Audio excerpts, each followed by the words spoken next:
Good afternoon, everyone, and thanks for joining the Florida Food Policy Council's Florida Food Forum. The forum is hosted by the Policy Committee of the Florida Food Policy Council, and my name is Del DeShant, and I am the committee chair and the host of the forum. We welcome to all joining on cyber systems or by phone lines, and there will be a recording of this, which will be put up on site on the Florida Food Policy Council site, so you'll be able to listen to it in the future or share it with others. With us from the council is the council's administrator, Kendra Love. Kendra will be handling the technical and managerial aspects of the meeting, and I'm asking Kendra to let us know when we have 5 minutes left in the program so we can wrap it up easily and efficiently. We are also asking viewers to submit questions using the chat box function on Microsoft Teams. And this will allow us to get in more questions and give us an opportunity to more fully answer the questions. And so, Kendra, would you tell us a little bit about the chat box and how that works? Yes, so thanks everyone for joining us today. Right at the bottom of your screen, you'll see a chat box. You can enter questions in the chat box, and at the end of the session, we will take your questions and ask our panelists to answer them. Okay, great. Thank you, Kendra. The focus of this edition of the Florida Food Forum is urban planning and the Florida food system. This is a topic that is often overlooked and misunderstood by growers, activists, marketers, and business startups.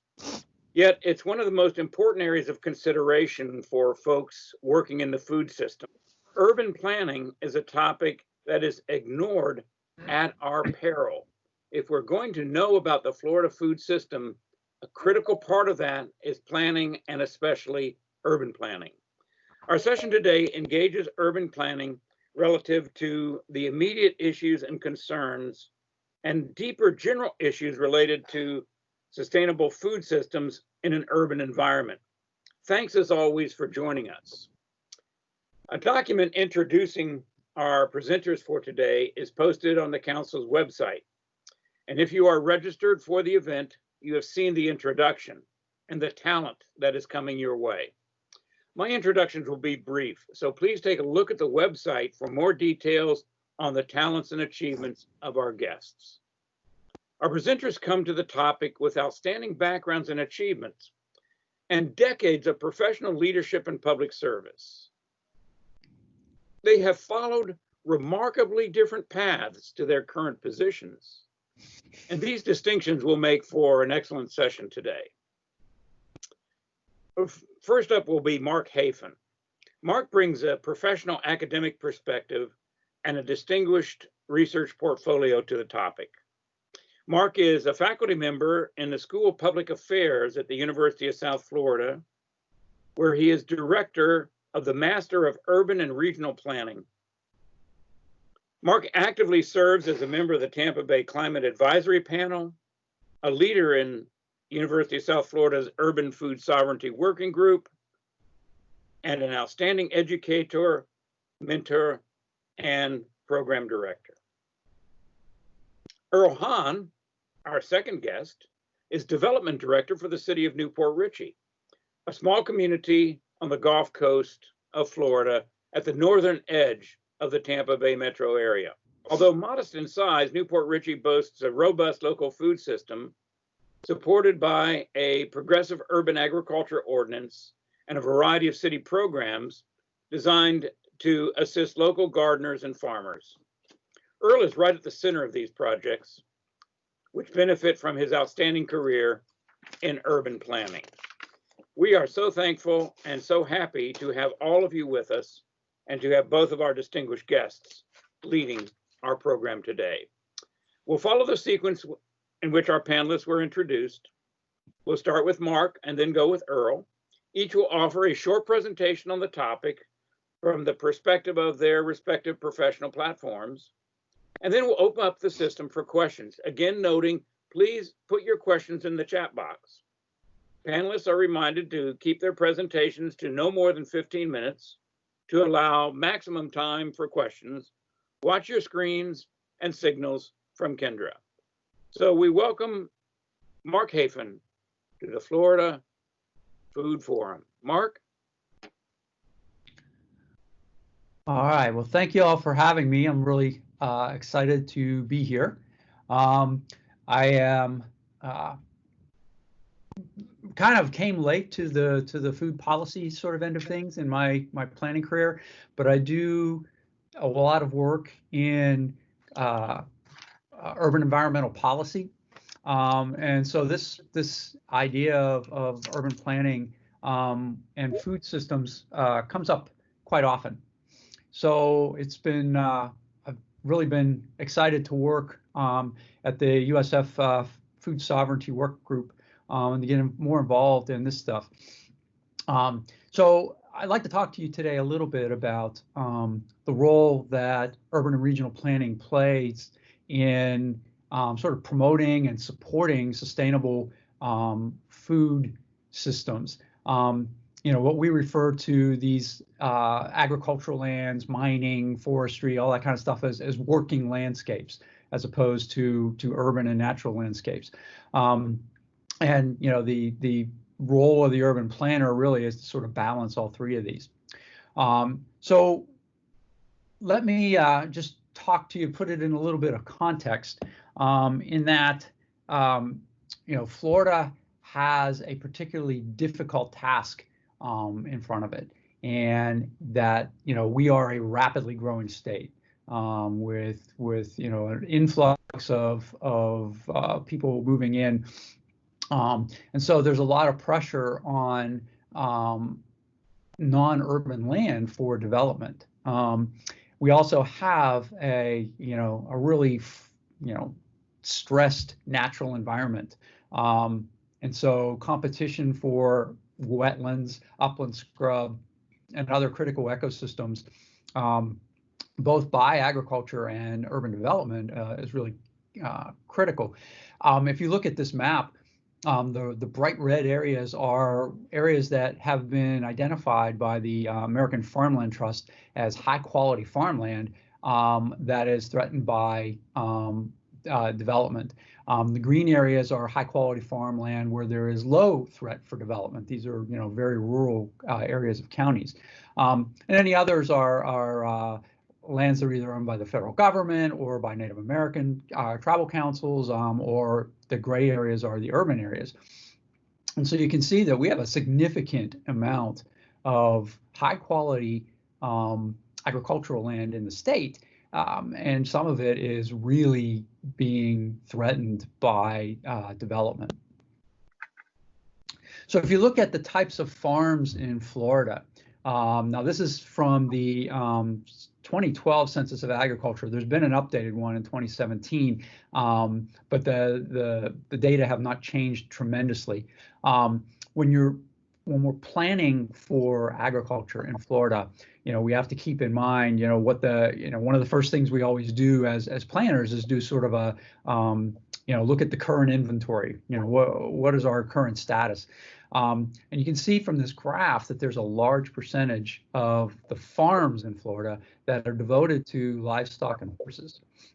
I remember, just when I moved to Florida back in 1986, and I just was really surprised to learn that Florida was such a big beef producing state, that we had, this enormous cattle industry, and it's still with us today.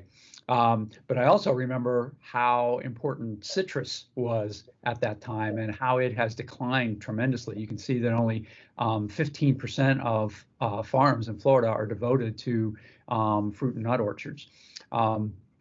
So livestock, horses, et cetera, comprise a big part of agriculture, but we do still have a lot of crops, field crops, vegetables and melons, fruit, et cetera, as well as ornamental nurseries that service that market. So this is more current data from the 2017 Census of Agriculture. This is from the U.S. Department of Agriculture. And so you can see this is more of a summarized graph, but the farm types are relatively the same. and the land use is relatively same. About 29% to crops, 37% to pasture, about 26% as woodland, which is utilized for a variety of things, and then other, which includes a variety of other uses. So our farmland is really critical for both for animal husbandry as well as for growing crops.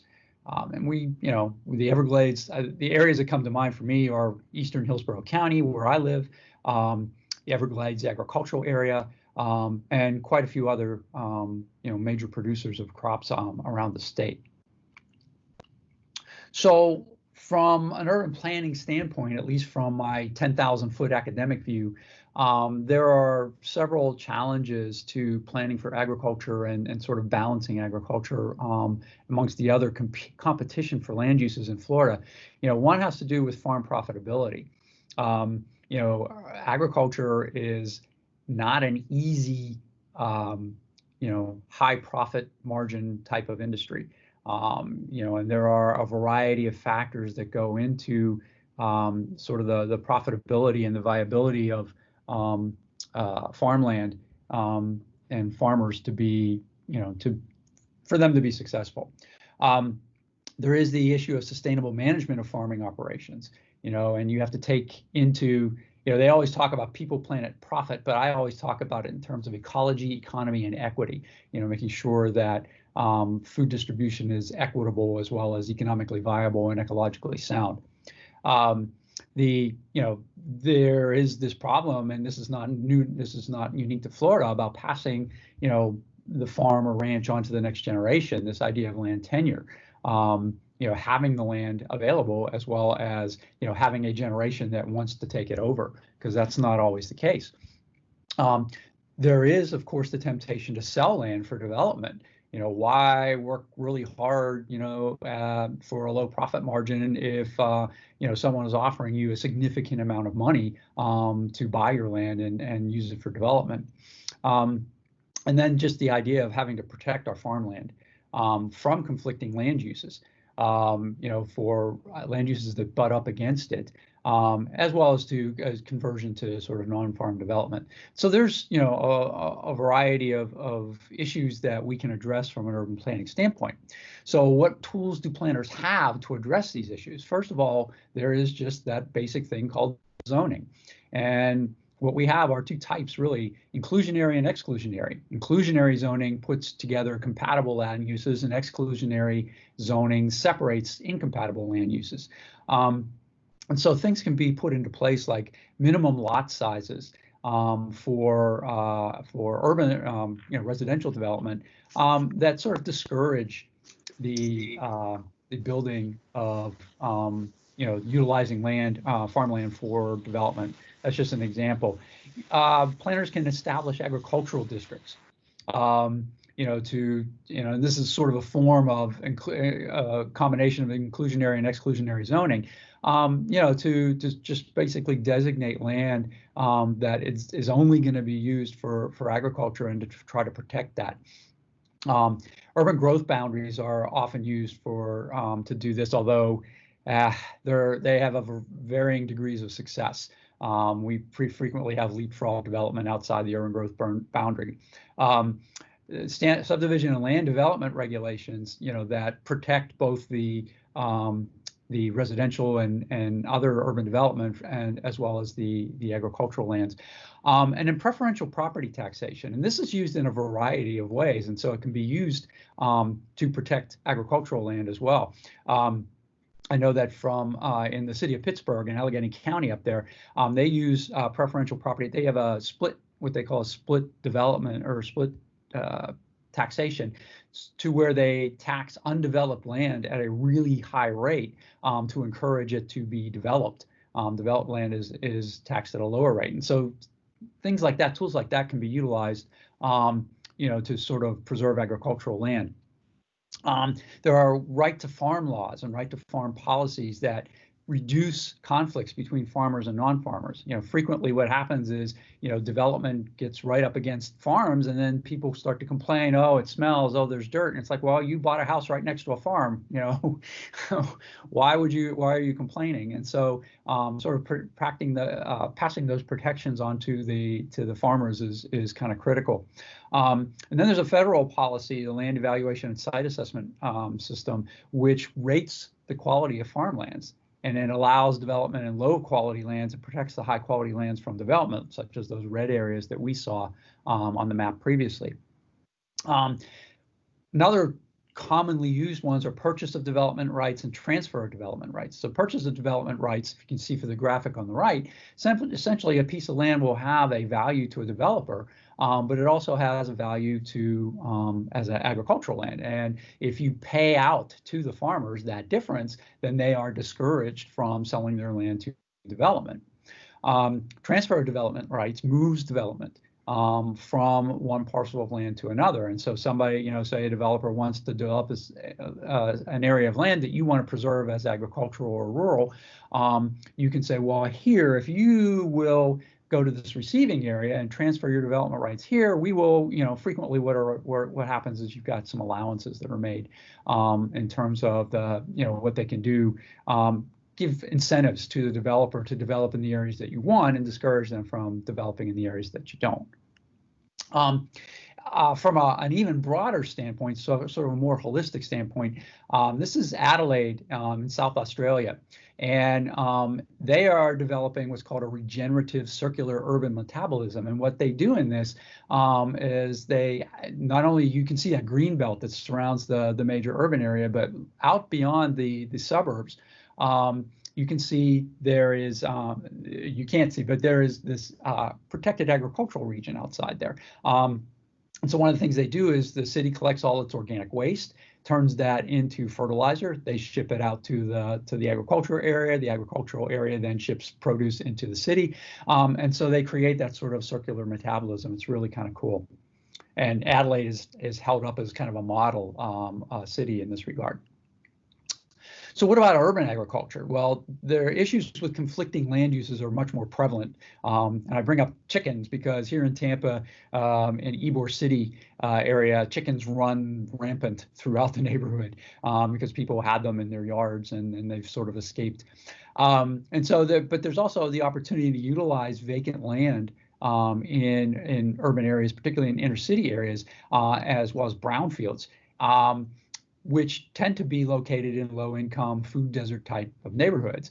If you look at that lower graphic there, you can see some big empty parcels in what used to be a pretty vibrant urban neighborhood in Detroit.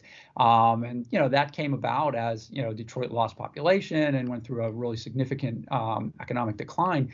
And they came in and the city bulldozed a lot of vacant, abandoned properties. And so that land is just sort of sitting there, being unused.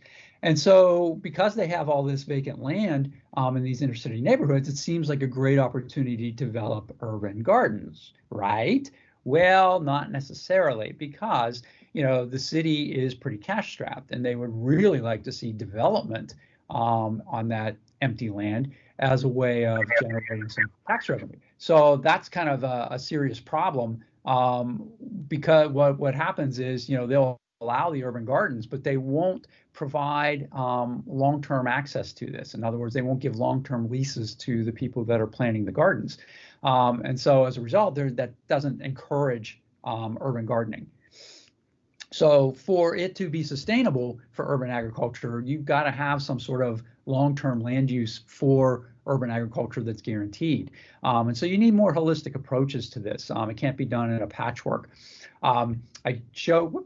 I show this area here in the Tampa Bay area. This is Harvest Hope Park, which is just outside the Tampa city limits.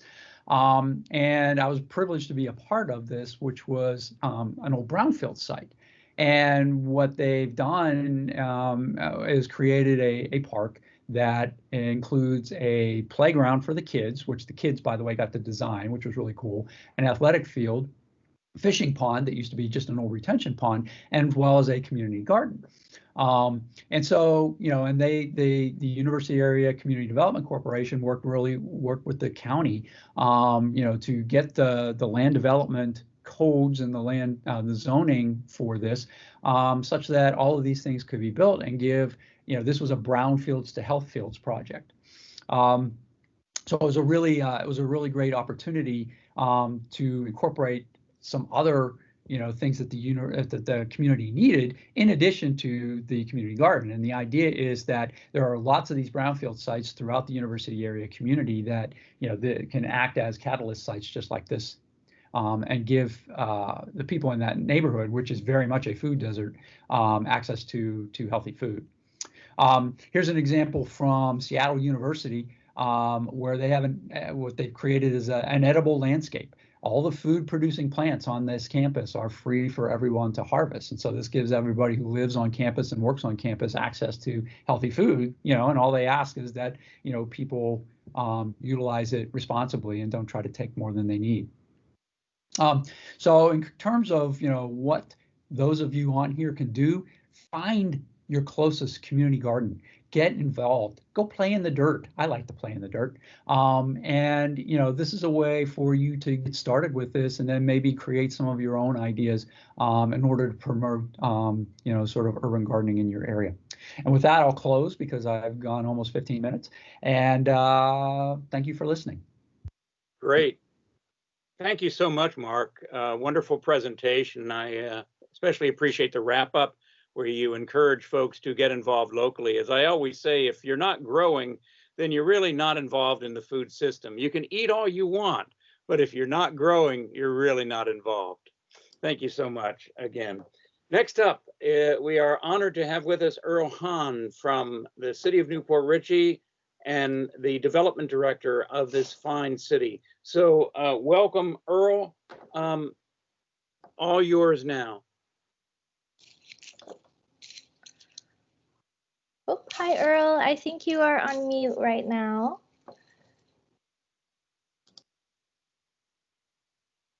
Earl, you're on mute.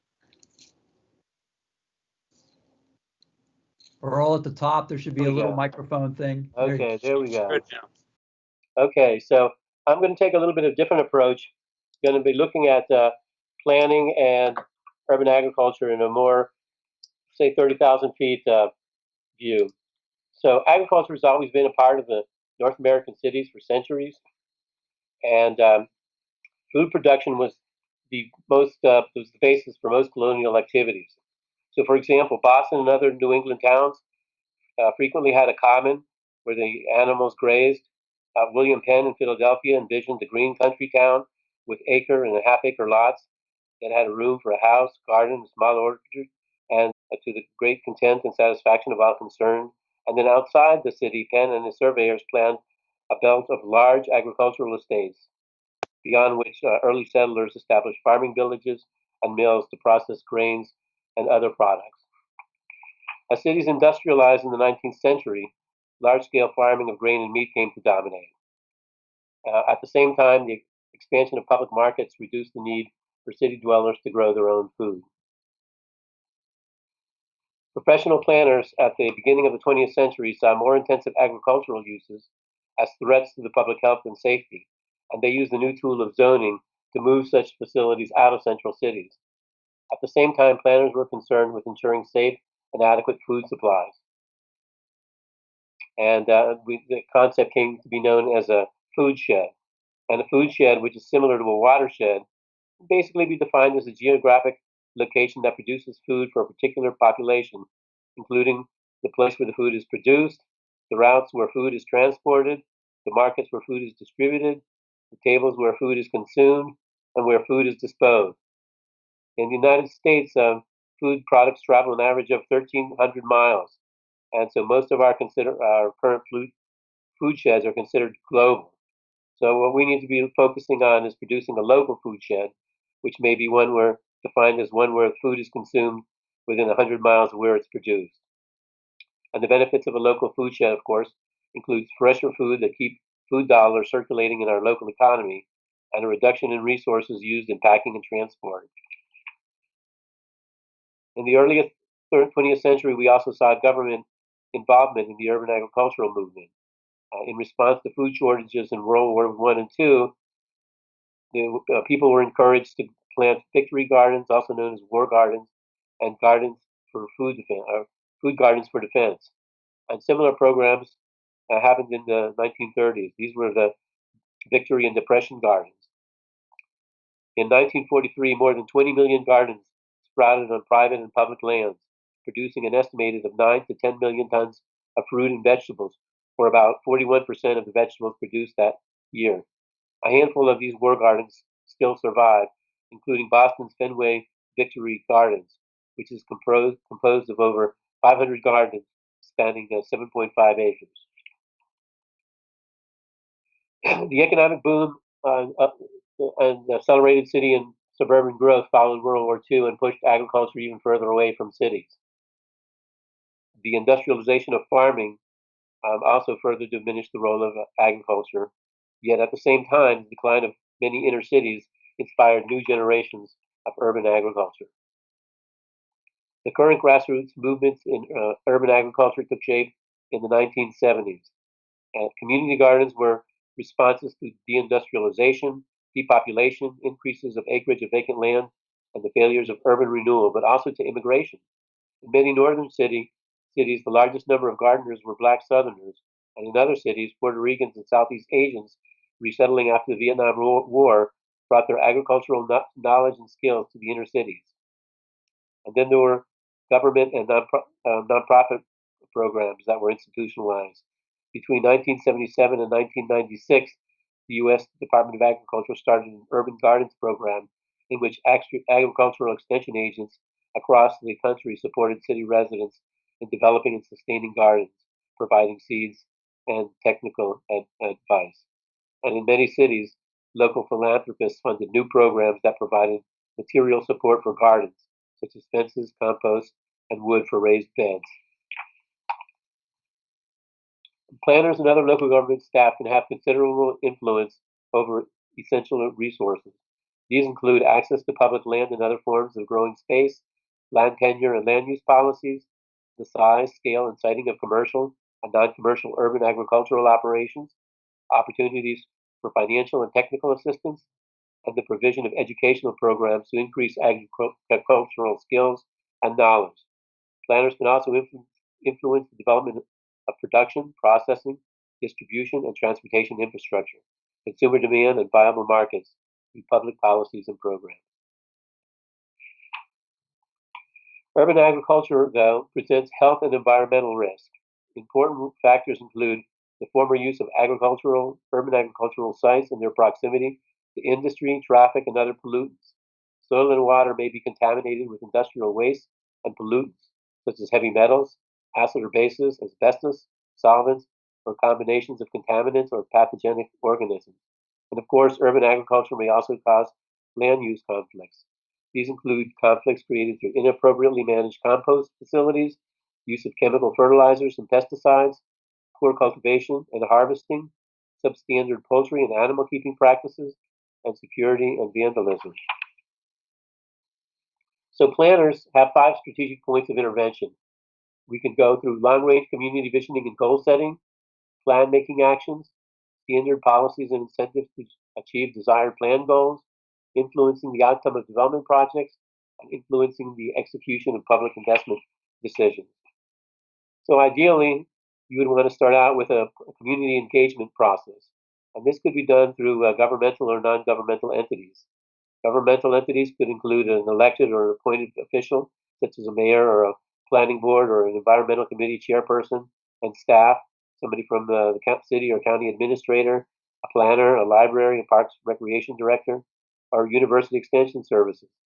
Non-governmental champions could include a Chamber of Commerce, Main Street organization, garden club, and a food policy council. And a food policy council is really one that can be effective in promoting these types of activities. Urban planners can also legitimize urban agriculture by identifying existing community needs that urban agriculture can address. And plan-making actions can include such things as food system studies where agricultural resources, food production trends, natural resource constraints, the economic significance of the food economy, public health and consumption patterns are evaluated, or a community food assessment, which typically focuses on food security indicators within a defined area, and of course the comprehensive planning process, which is very familiar in Florida. It can be used to identify local, economic, social, and health issues, engage and educate the community, and promote the long-term health of the community. Although food systems and agriculture are gradually finding their ways into planning documents, neither can be fully codified without their accompanying inclusion in mechanisms executing the visions and goals of the plan documents.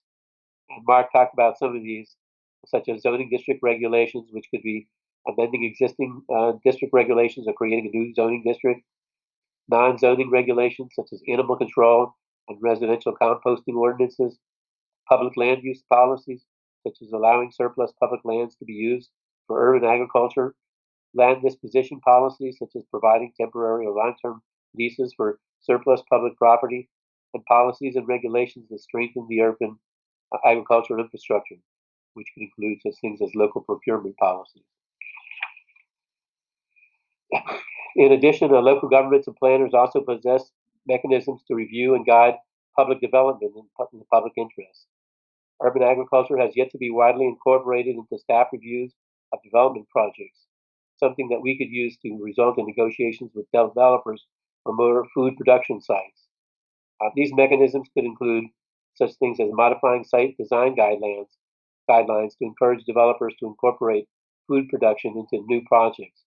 And Vancouver has something that they call the Urban Agricultural Guidelines for the Private Realm.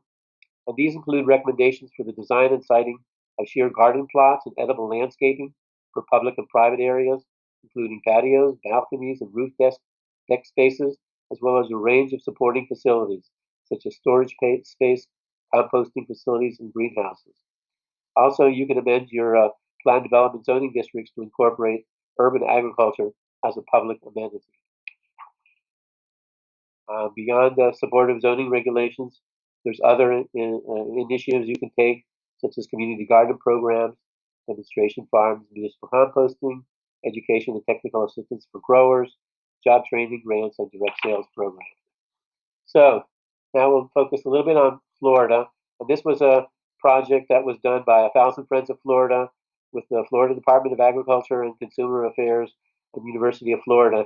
And what they did was look at Florida's population, and as you can see, from 2010 to 27, it's projected to grow by almost 15 million persons, an 80% increase in the almost 80% in the population.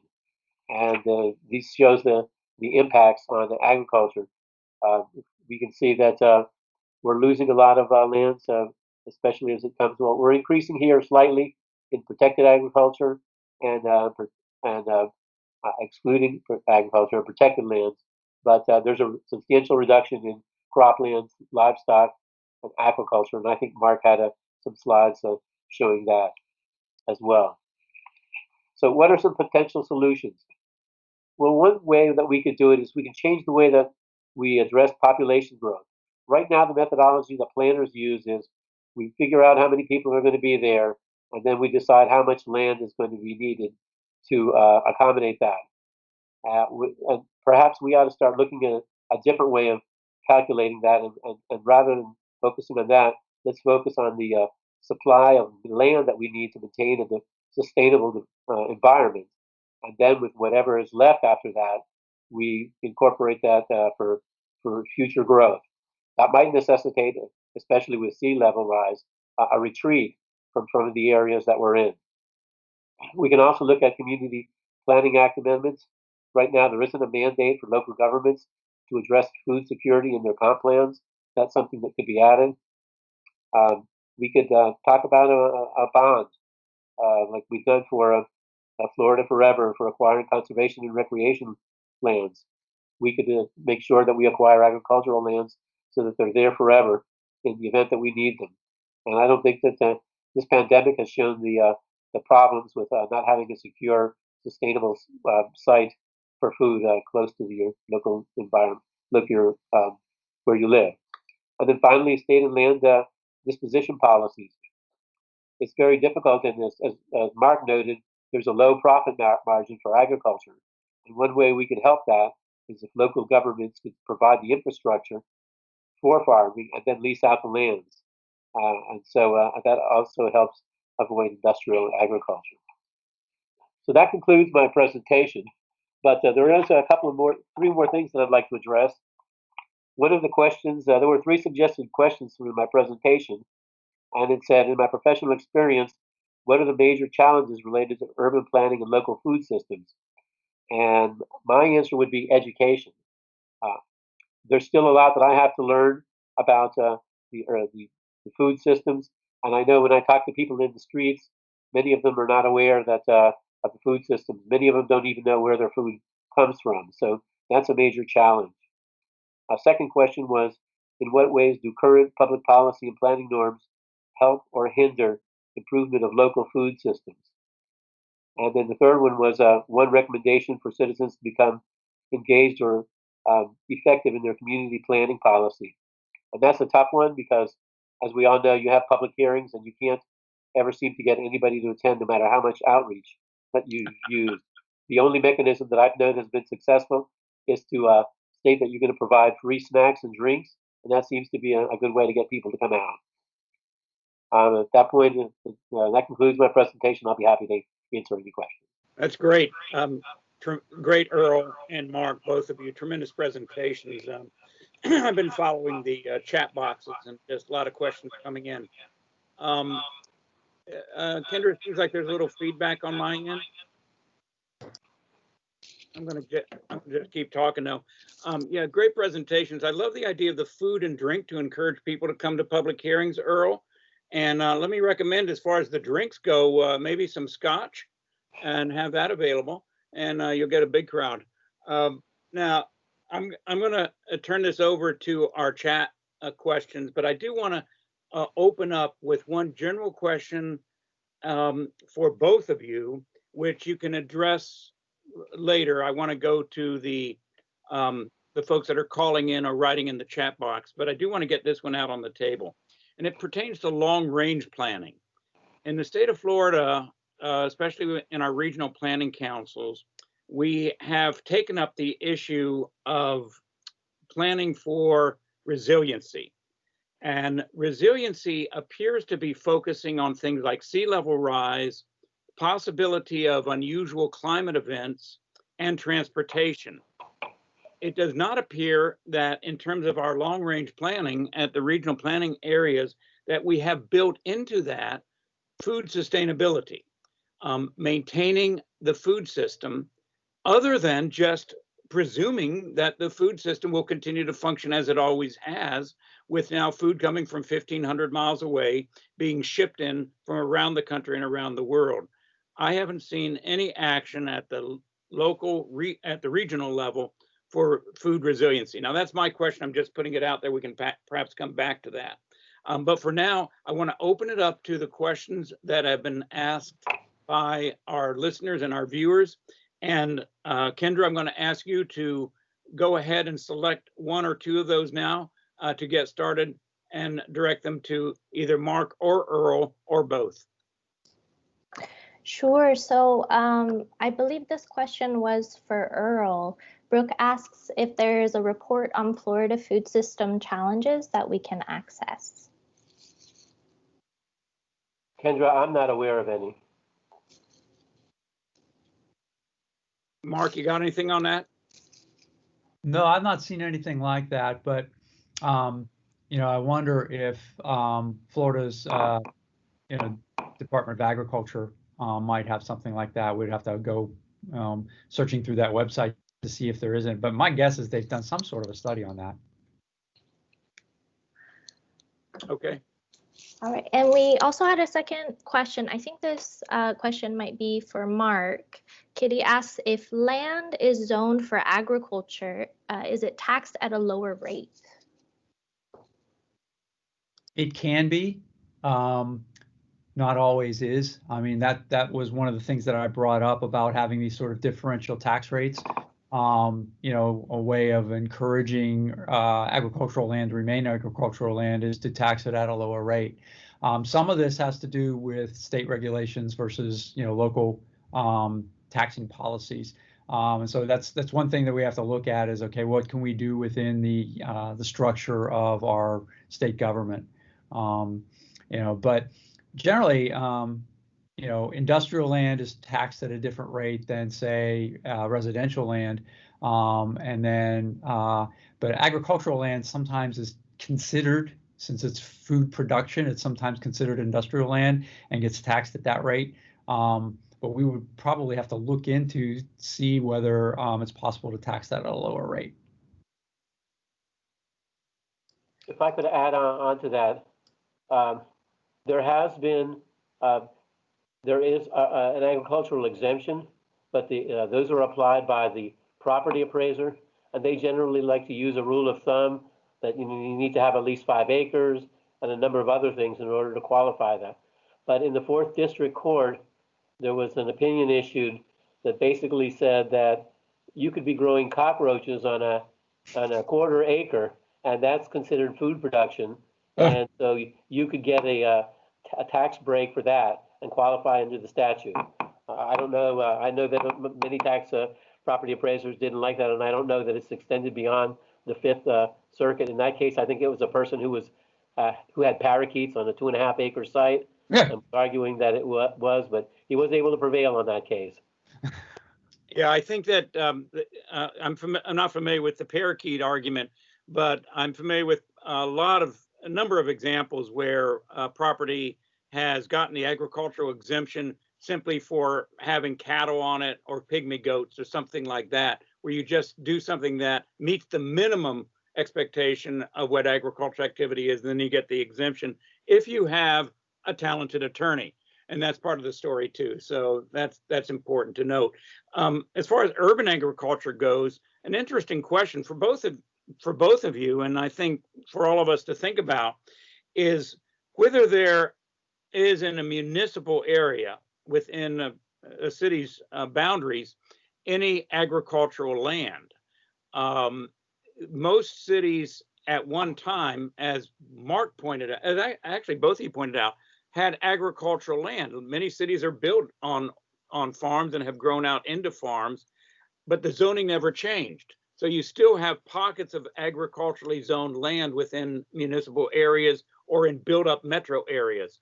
So I'm just curious if either of you could address that, and if you're familiar with any areas in the Tampa Bay region where you might see something like that, because that opens up a world of opportunities for folks that might want to do a small-scale farm within an urban area, and they wouldn't have to go through a rezoning process.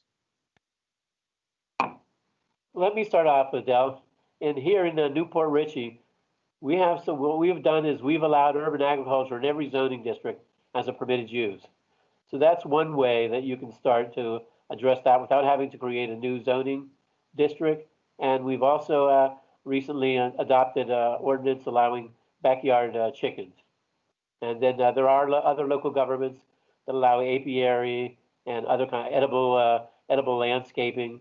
There was recently a Florida statute that changed that allows people to grow food into in their front yards. So I'm not sure that that an agricultural zoning district is necessary anymore. That there are other mechanisms that we can use to reach the same result. Yes, some of it will depend on the boundaries of the urban area. There are maybe not necessarily in the Tampa Bay area, but other parts of Florida and either in other states, you've got cities that are that have a pretty expansive boundary, even though a lot of that area is not developed. But there is sort of sort of in their future land use plan, it may be zoned agricultural or it may be zoned for development of some kind. And the only way you're going to keep agriculture local is to make sure that land stays zoned for agriculture, and that other policies are put into place to promote it. Because people aren't going to just jump on the bandwagon of, oh, I'm going to be a farmer, especially when the profit margins are low and the work is really hard. So there have to be other incentives that the governments can provide that will make it, provide an incentive for people to utilize zoned agricultural land within an urban boundary. Frequently, though, what happens is when you create like an urban growth boundary, the idea is to fit all your development within that. So any agricultural land that was within that urban growth boundary is sacrificed to protect the rural and agricultural land on the outside of the urban growth boundary. Yeah, that's tremendous. Like Adelaide in Australia seem to be moving in that direction, and that's a great model. Kendra, I'm going to ask you to see if you can bring up some other questions from the chat box. But let me just pick up on something related to what both of you just said, and it's the idea of amenities supplied by government, municipalities, perhaps counties, even state, that complement urban agriculture ordinances. As we talk about planning, we tend to think of land use and zoning. But another component of it is, as Mark was just mentioning, what then can the farmer or the grower then do with her or his food once it's produced? Are there mechanisms in place to assist that local urban grower to get her or his food to the market? Are there local markets? Is there a source for locally sourced seeds? Is there a location for locally sourced seeds or seedlings? Is there in other words, is there an urban agriculture infrastructure in the communities? It's one thing for the state of Florida, for example, to say, yeah, you can grow vegetables, that's cool if you want to eat them yourself. It's another to say, well, you can have a community garden in a municipality. But then what's the next level out in terms of a viable local urban food system that takes food from the garden to maybe the marketplace, perhaps to home deliveries, a CSA?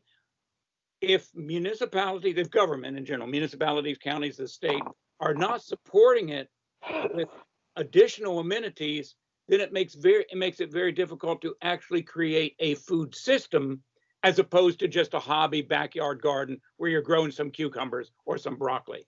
And I would just put that out there for our two excellent urban planners to reflect on and perhaps to comment on, as Kendra is looking over the chat box to come up with another question.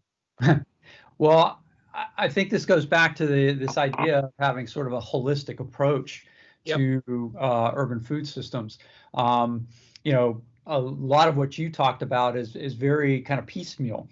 You have individual relationships, say, between restaurants and local farmers, or in this area, you can maybe grow food of your own to eat. You can have an edible landscape, and we can even go up to something to the idea of like co-ops, like organic Sweetwater organic farms, but not a fully integrated food system where you sort of allow, for about lack of a better term, industrial food production, sort of a market-based system for incentivizing local food. And I think part of that is trying to create the infrastructure within your city or county government to promote that. And that's it can't be on a case-by-case basis. It really needs to be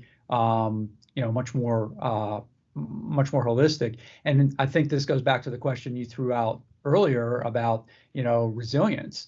And urban areas that want to be resilient need to be resilient in terms of food as well as all those other things. And so our sort of regional planning councils and our regional policy making needs to incorporate ways for urban food to be part of that resilience strategy. Earl? Yes, Dal. Well, our city has been pretty proactive in that event, and especially our library. Our library hosts what's known as Tasty Tuesdays, and it's a little space that's located between the library and the governmental building, and it invites people to come in and bring their home-produced or community garden-produced vegetables, flour, anything that they want, honey, the eggs, things that they want to be able to sell, and it's available out there. The library also has a seed lending program where you can come in and you can check out seeds, you plant the seeds, and what you need to do is after the harvest, you bring back seeds so that we can replenish the library. And so that's available for the public.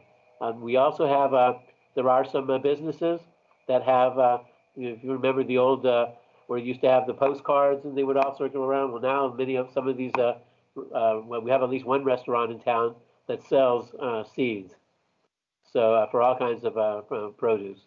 So that's another way to be able to get healthy products that are within the local environment and that you can plant in your own yard. It's great. And all of this happened because a local municipality actually took action and created space for that. I want to put one more thought out there. And Kendra, I'm still looking to you to come up with something from the chat box. And it's this: that the degree to which a government, municipality, county, or state, funds projects suggests the importance of those projects and that area of the economy to the government entity.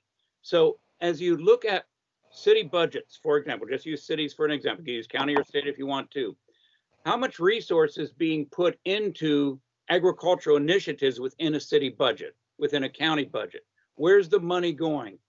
In many cases where you'll see the primary sources will be something like public works or law enforcement, education perhaps, and look at the budgetary line items for those various different areas.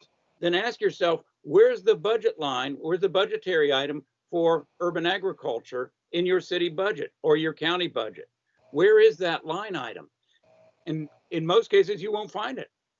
There is not a commitment of resources other than just maybe a zoning ordinance or the use of public space for a market, other than those what I call kind of concessions to the hobbyist, as opposed to proactive, deeply engaged commitments to developing a full system. And again, I just put that out there for all of us in the state of Florida to think about in terms of your municipalities. Where's the money being spent, and to what extent are we investing in urban agriculture at anything close to the same rate that we're investing in public works, transportation, or law enforcement? And so I looked at Kendra for a question from the chart. Well, we have a lot of great questions, so thanks everyone for typing in. If you are unable to have your question answered, please reach out to us at info@flfpc.org so we can make sure that your questions are answered. We did have a question from Anthony who asks, has the COVID food chain disruptions prompted planners to think more about urban food infrastructure?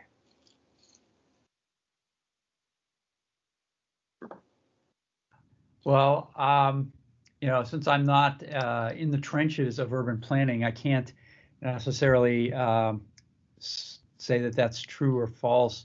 I will give an example of what's happened with COVID, and this is in Washington State.